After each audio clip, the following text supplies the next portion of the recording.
Hello दोस्तों, नमस्कार। मैं विक्रम कुमार और आप देख रहे हैं जय भीम लाइव। दोस्तों, एक बार फिर से मैं आप सभी दर्शकों का हार्दिक स्वागत करता हूं। दोस्तों, कुछ लोग जो बहुजन समाज पार्टी के विरोधी थे वो लगातार कुछ दिनों पहले ऐसा बोल रहे थे कि बसपा सुप्रीमो मायावती जी के पास ऐसा कोई उम्मीदवार ही नहीं है, जिसके चलते बसपा सुप्रीमो के प्रत्याशियों की सूची ही नहीं आ रही है। दोस्तों, ऐसे लोगों के आज चेहरे उतर गए हैं, वो किसी को मुंह दिखाने लायक भी नहीं रहे। तो दोस्तों, बसपा सुप्रीमो मायावती जी ने अपनी 7वीं सूची जारी कर दी है। दोस्तों, अब तक के 67 उम्मीदवार बसपा सुप्रीमो की ओर से फाइनल हो चुके हैं। दोस्तों, कुल मिलाकर यहाँ पर मायावती जी 67 लोकसभा सीटों पर अपने उम्मीदवार चुनावी मैदान में उतार दिए हैं। और दोस्तों, अब सिर्फ 13 लोकसभा सीटों पर अपने प्रत्याशी उतारना बाकी है। और दोस्तों, वो कौन कौन सी लोकसभा सीटें हैं जो बाकी है, मैं एक एक करके आपको बता देता हूं। तो पहली लोकसभा सीट है दोस्तों देवरिया, कुशीनगर, श्रावस्ती, इलाहाबाद, प्रतापगढ़, केसरगंज, गोंडा, बाराबंकी, झांसी, अमेठी, रायबरेली, बहराइच, बांसगांव आदि। यानी कि दोस्तों, जितने भी प्रत्याशी घोषित कर दिए हैं वो दोस्तों तीसरे चरण के चुनाव तक के लिए फाइनल कर दिए हैं। और 13 लोकसभा सीटें अभी बाकी है, वहां दोस्तों 4थे चरण से 7वें चरण तक चुनाव होना है। अब दोस्तों बात करते हैं, 24 अप्रैल को सुप्रीम कोर्ट में एक सुनवाई हुई है इसके बारे में। दोस्तों, ईवीएम और वीवीपैट की पर्चियों की 100% मिलान करने की सुनवाई के दौरान सुप्रीम कोर्ट में बवाल मच गया है। दोस्तों, आपको मैं बता दूं कि जब जस्टिस खन्ना ने वीवीपैट को लेकर चुनाव आयोग की तरफ से पेश हुए वकील से सवाल किए तो उस वकील की दोस्तों बोलती ही बंद हो गई। जब जस्टिस खन्ना ने कहा कि चुप रहने से काम नहीं चलेगा और अगर आप जवाब नहीं दे सकते हैं तो चुनाव आयोग को जाकर उस अधिकारी को बुलाकर लाइए जो ईवीएम और वीवीपैट पर उठ रहे सवालों पर जवाब दे सके।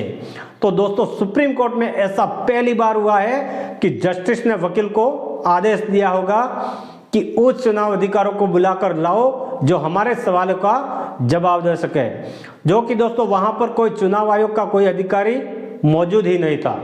फिर भी सुप्रीम कोर्ट की फटकार से उस अधिकारी को तत्काल प्रभाव में सुप्रीम कोर्ट में बुलाया गया है। तो दोस्तों, सुप्रीम कोर्ट में क्या हुआ है, जस्टिस खन्ना के किन किन सवालों ने बवाल मचा दिया है और सुप्रीम कोर्ट ने ईवीएम और वीवीपैट पर क्या फैसला लिया है, हम आपको बताएंगे। तो दोस्तों, 18 अप्रैल को पीठ ने फैसला सुरक्षित करके रख लिया था। दोस्तों, आपको पता ही होगा कि जब सुप्रीम कोर्ट में ईवीएम और वीवीपैट की पर्चियों का 100% मिलान को लेकर सुनवाई की गई थी, उस दौरान सुनवाई के बाद अपना जो फैसला था वो सुप्रीम कोर्ट ने सुरक्षित कर लिया था। और 24 अप्रैल को उम्मीद ये की जा रही थी कि डायरेक्ट सुप्रीम कोर्ट फैसला सुनाया जाएगा और तुरंत फैसला सामने आ जाएगा। लेकिन दोस्तों, यहाँ पर हुआ उल्टा, फैसला नहीं सुना गया बल्कि यहाँ तो दलीलें पेश की जाने लगी। सुप्रीम कोर्ट में जस्टिस खन्ना सवाल करने लगे और दोस्तों जैसे ही सवाल पूछे जाने लगे तो चुनाव आयोग का अधिकारी चक्कर बम हो गया, क्योंकि दोस्तों उसे तो ऐसी कोई उम्मीद ही नहीं थी। वो तो समझ रहा था कि डायरेक्ट फैसला निकलकर सामने आ जाएगा, लेकिन फैसला नहीं आया, सवाल जवाब हुए। और दोस्तों, सबसे पहले क्या सवाल हुए मैं आपको बताता हूं। तो सुप्रीम कोर्ट का दोस्तों पहला सवाल था कि वीवीपैट से निकली पर्ची वोटर को क्यों नहीं दी जा सकती है। इसमें दोस्तों चुनाव आयोग के वकील ने कहा कि इसमें बहुत बड़ा रिस्क है, दुरुपयोग हो सकता है। अब दोस्तों बड़ा सवाल यह खड़ा होता है कि आखिरकार वोटर उस पर्ची का गलत इस्तेमाल आखिर कैसे कर सकता है। भाई, वोटर वोट डालेंगे, पर्ची मिलेगी, वो पर्ची अपने पास रख लेगा। अब उस पर्ची से क्या गलत इस्तेमाल हो सकता है, इस पर दोस्तों चुनाव आयोग जवाब नहीं दे पाया।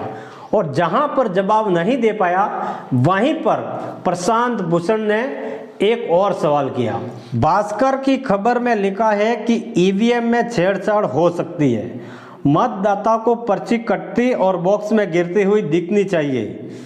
वीवीपैट पर्चियों की गिनती बहुत ज़्यादा नहीं होती, यह मतदाताओं के विश्वास का सवाल है।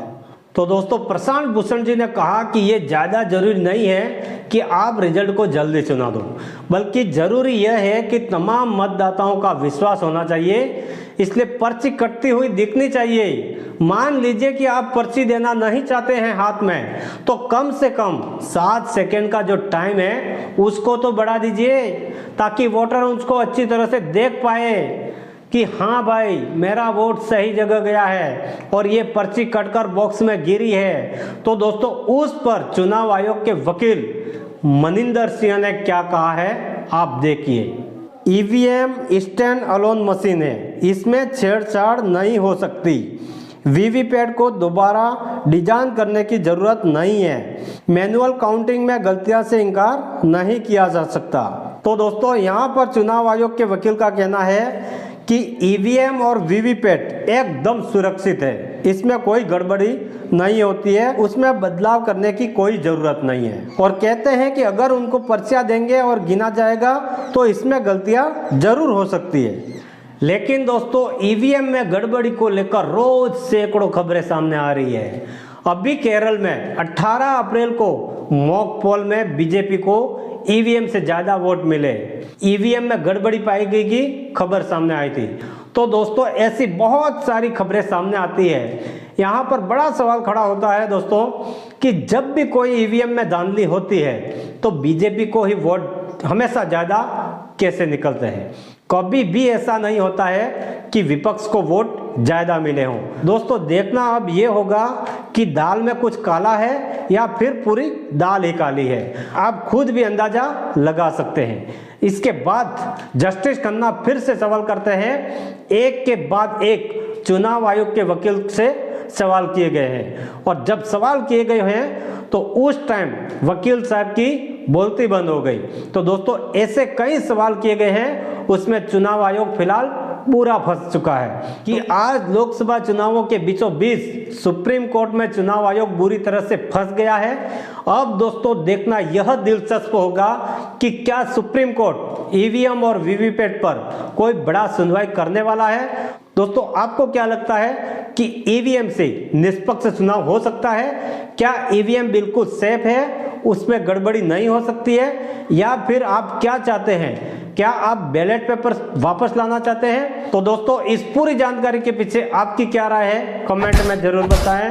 वीडियो अच्छी लगी हो तो वीडियो को लाइक करें, अपने परिवार दोस्तों में आगे शेयर करें, चैनल को सब्सक्राइब करें। मिलते हैं नए वीडियो के साथ में, तब तक के लिए जय भीम, जय भारत, जय संविधान।